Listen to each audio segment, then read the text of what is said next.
than if Rockefeller, well, first of all, Rockefeller didn't primarily become rich through oil. That's sort of misunderstanding. So let's just do a quick 411 of the guy, right?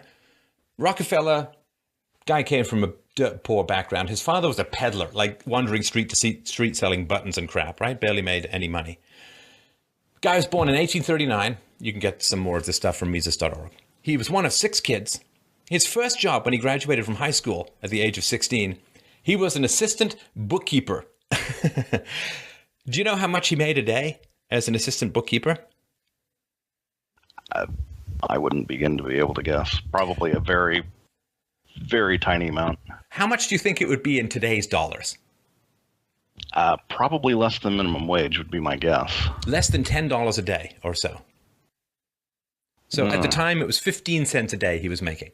But he worked very hard, and he was a mad bastard for saving money. So he started as an assistant bookkeeper. He was good at sales. So by 23, he had saved up $4,000. That's a hardworking, big saving guy, right?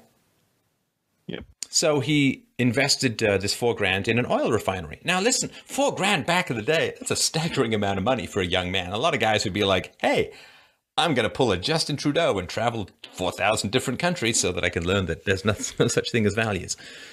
So he took this money at the age of 23, didn't get married, didn't go party, didn't drink, didn't travel. He invested it in an oil refinery. And there was a lot of innovation. So he would actually go and work the physical labor jobs of his employees to make sure that he understood how to be as efficient as humanly possible. So this is a little quote from an economist who wrote about the guy, Dominic Armentano. So the firm was originally Rockefeller, Andrews, and Flagler, and it later became Standard Oil, which still lives on in the acronym SO, right? SO, the gas station, was originally SO, Standard Oil. So the economist wrote that Standard Oil, quote, prospered quickly in the intensely competitive industry due to the economic excellence of its entire operations. Instead of buying oil from jobbers, they made the jobbers profit by sending their own purchasing men into the oil region. They also made their own sulfuric acid and barrels, lumber, wagons, and glue. They kept minute and accurate records of every item from rivets to barrel bungs. They built elaborate storage facilities near their refineries. Rockefeller bargained as shrewdly for crude oil as anyone has before or since. And Sam Andrews coaxed more kerosene from a barrel of crude than the competition could. In addition, the Rockefeller firm put out the cleanest burning kerosene and managed to profitably dispose of most of the residues in the form of lubricating oil, paraffin wax, and Vaseline. So two things, it's not the only two things, but two things that Rockefeller and his company did is, number one, what's called vertical integration, right? So to produce stuff, let's say to produce all of this stuff, they needed a bunch of coal, right? So what you do, before Rockefeller, what most people did was they said to some coal company, okay, we need 3 years of coal from you. Here's the price that we're going to go with. Now, at some point, that price may vary. It may go up. It may go down. If it goes down, they're going to want to renegotiate for you to pay them a different amount, right? If it goes up, they want variable interest rates. They want to go up and down. But you sign something so you can plan ahead. We're going to pay you X amount of dollars for the next 3 years. Now, if the coal, again, it will change in price, and maybe they'll abide by the agreement and maybe they won't. Maybe the coal company goes out of business. Maybe there's a big fire. Maybe it's some big problem, right? And so what Rockefeller and his company did was they did what's called vertical integration. So instead of saying, well, someone's going to make our barrels, someone's going to produce our coal, someone's going to make our wagons, someone's going to even build the company a store, they did it all themselves. Now, there are pluses and minuses. You don't get as much specialization, but you get a much more reliable system.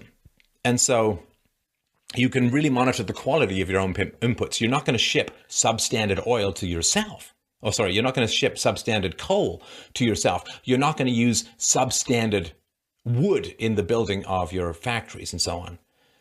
And so you get high quality stuff. You don't get as much variability in price, right? So just buy the coal mine, buy the coal plant or whatever it is, and you're all set. So that's number one. This is very innovative. Number two was the oil industry is incredibly wasteful, or at least it was before Rockefeller, right? So you'd make the oil and you like you'd make the refined oil or the crude oil and you'd end up with all this crap. But they figured out how to turn this leftover crap into stuff like lubricating oil, paraffin wax, Vaseline, paint, varnish, and other things.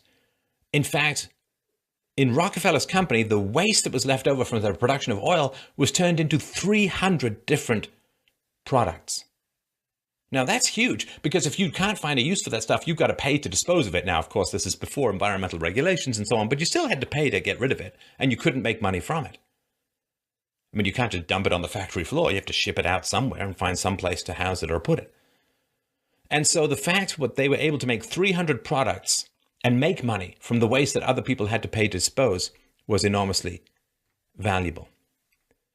Now, one of the things that's so important is that, like, you build an oil refinery, right? And you spend, I don't know, $50 million to build your oil refinery. Now, the more customers you add, the cheaper it is per customer to produce the oil, right? So from 1869, the Rockefeller Company cut its cost of refining a gallon of oil from 3 cents in 1869 to less than half a cent by 1885.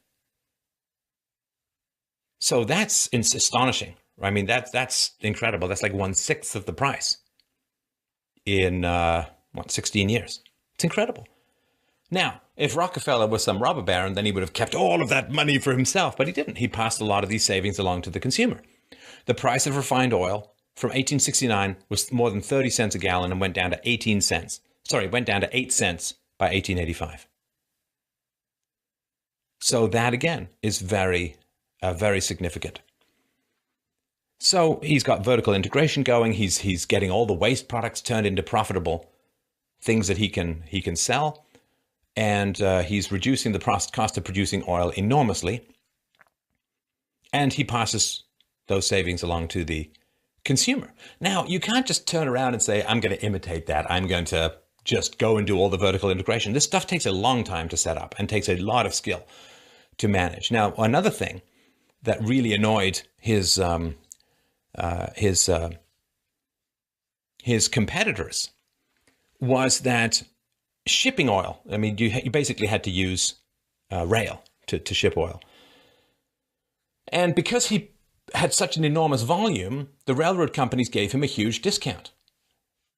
Because it's just easier, one person to build, you can get a whole train full of the stuff, only one place to stop, not a lot of different pickups and drop-offs, right? Like, I mean, if you're UPS, you want to take 100 packages from one place than one package from 100 different places. You can give a much better deal to the guy who's going to send 100 packages from one place. And so, because Rockefeller was producing so much, he got incredible deals from the railroad industry. Now, the railroad industry, Cornelius Vanderbilt was one of the guys in the railroad industry. He said, listen, if you give me the same volume of business that Rockefeller does, I'll give you exactly the same deal. But because nobody produced or was as efficient as Rockefeller, no one could do it. So everyone else had to pay more and pay more and pay more. And what he did was he was so good at making kerosene, which is, I guess, one of the byproducts of the oil industry, that in the 1870s, Rockefeller facilitated the replacement of whale oil by kerosene, right? This is the primary source for light in America, right? You know, there's little wicks, and there's I used to use these when I worked up north sometimes. You got these little oil flasks, these wicks that go up and you light them off. It's huge. It's huge. So in fact, Rockefeller saved the whales because the whales were being decimated because of everyone's thirst for whale oil. And this was huge. Whale oil was so expensive relative to kerosene that when kerosene replaced whale oil, it meant that you could actually do things after dark, like work, and you could read and so on. And this was very big. It actually exploded literacy rates and helped the spread of books and libraries in the 1870s. And Rockefeller was very generous with his employees.